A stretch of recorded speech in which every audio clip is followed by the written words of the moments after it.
What's going on, guys? I'm going to give you guys an easy scalping strategy that you guys can use using the 1 hour time frame and using the second hour's confirmation candle to confirm that move.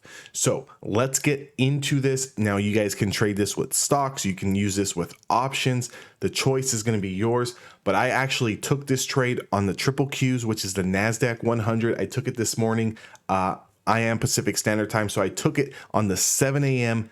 candle Pacific Standard Time. Now, on my charts and my settings, what I do have is extended hours turned on. So I'm going to have all of the after hours data as well as the pre-market data in my charts. And I'm going to be using the 20-day, 1 hour time frame. I want as much data as possible that I can get on my chart as far as candlesticks. And I'm going to be using that to kind of run this strategy. So how this strategy works is very, very simple. You need to stay patient. It does not require you to enter the market or enter the trade within the first 30 minutes after the market opens.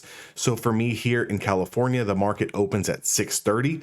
I would be needing to wait until 7 a.m. before I can take my first play. Now at 7 a.m., that hour candle is going to start to form. And what I'm looking for on that hour candle is definitely room down to the next demand zone. And I'm going to get to that in just a second.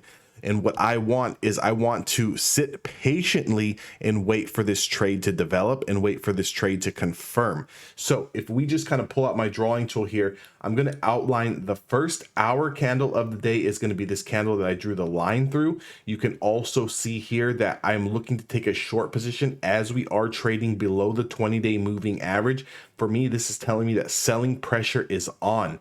Now, if I kind of look at the overall chart here and as to what's going on, we can completely forget about all of this price action down here because this has not even occurred. So at the time I'm looking at this chart here, if this candle closed at $366.44, give or take, was the low price on this wick, the next area of demand is going to be down here at the 200-day moving average. That price is going to be $364.36. So if I clean up this chart here just a little bit, you can see from a price of $366.44 down to a demand zone of $364.36 is about a $2 move. So for me, because I trade options, I'm definitely going to be taking 5 to 10 contracts of this ETF as I'm taking these put options. I know that $2 is enough room for me to get into the trade, to scalp this move and potentially make some money. So what we are looking for here on this chart is after this candle closes here, we're going to put a price line and on TD Ameritrade. I'm going to do this for you in real time so you guys can see it. So on the Thinkorswim platform, all I'm going to do here is right click at this bottom wick. I'm going to add a drawing. I'm going to scoot over here to the price level icon, which is the money symbol with a little line under it.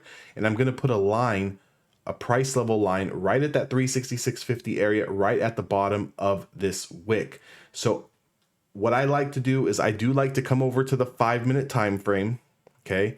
I like to come over to the 5-minute time frame after that candle has shown me that wick. You can see the wick is here. All I'm looking for is to just stay patient, and whenever this confirms, the break of this candle confirms, this is when I would like to get into the trade. So we can see here approximately 5, 10, 15 minutes later, this trade signal confirms 366.51. This is when I want to start placing those buys for those put options. So I want to get in on this trade as soon as we crack this price. As soon as we crack this price, I want to take this down. Normally what I like to do as well, if I'm going to be using the 5-minute time frame, I know that I have hourly support down here at the 200-day moving average. So sometimes what I'll do is I'll come here, put a price level right around that 200-day moving average on the 1 hour time frame, just so I understand where exactly I have room to stretch to. So if we kind of come back to this 5-minute chart and I kind of make this a little bit bigger so we can see it better.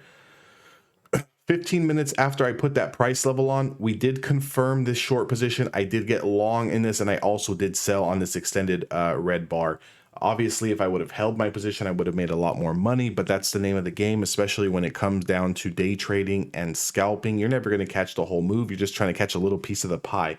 Now, but if we do look at this 364 area, you can see that when we did come into this zone, it got a little choppy, right? So this area got a little choppy, tried to bounce, stayed under the 20, and then finally got the flush, right? So why did it get extremely choppy? We know that it is going to get extremely choppy just due to the fact that we had this bit of demand zone there. That 200-day moving average is a pretty strong area of resistance or demand, depending on which side of the market that the stock is trading on.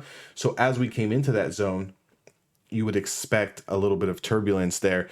But just kind of want to show you guys how you guys can use the hourly chart, right? You guys can use the hourly chart and kind of sit patient for the first 30 minutes of the day. And then on that second hour's candle open, you just want to be patient until it confirms. Now, if the trade never confirmed, okay, let's say, for example, we did come down into this zone, quickly broke below it. Maybe you took a short position and then we started to climb over and we closed over the 20. You would just use this as your stop loss. Consider yourself, stopped out. You just respect your stop loss at that point, take the losing trade. Now, if we were going to go trade to the long side, what we would be looking for here is this first hour candle's highs are here, but we also have pre-market highs at 369.99. So let's just call it 370. So if we kind of look at what is the first hour candle's high, 368.53, we know that we have room just about $1 above that. Typically, I'm going to wait for the pre-market highs to be broken. If the pre-market highs are underneath the first hour highs, I'm going to leave the trade alone until we get over the pre-market highs. So I'm not going to take this trade, but what I'm going to do is I'm going to take that trade. I'm going to take this break here, and I'm going to leave this alone. Just due to the fact that so many times I've taken this trade here. Whoa, I've taken that trade. And then we've got rejected. And then come back down and I've lost the money on that trade. I just feel it's better suiting for me to kind of get over these pre-market highs before I enter those calls. But in this case here, if we kind of look at where the pre-market low was at, that pre-market low is also, going to correlate with the 366.51. So not only are we under all the pre-market price action, we are also below the first hour's low. And then as soon as that candle confirms, I want to get it and take that for a little bit of a ride here. I hope that helped you guys. If you guys need more help with this strategy, maybe you guys are interested in a little bit more in depth on how you guys can potentially make money, trading just the first hour of the market open, kind of letting that first 30 minutes pass, and then looking to take a trade in the back half of that second hour candle. Maybe you guys are looking to trade part-time. Join the Discord. That link is down in the description box below. I can definitely help you guys out with more information. Also, subscribe to my channel, give me a thumbs up, and I will see you guys all on the next trading video.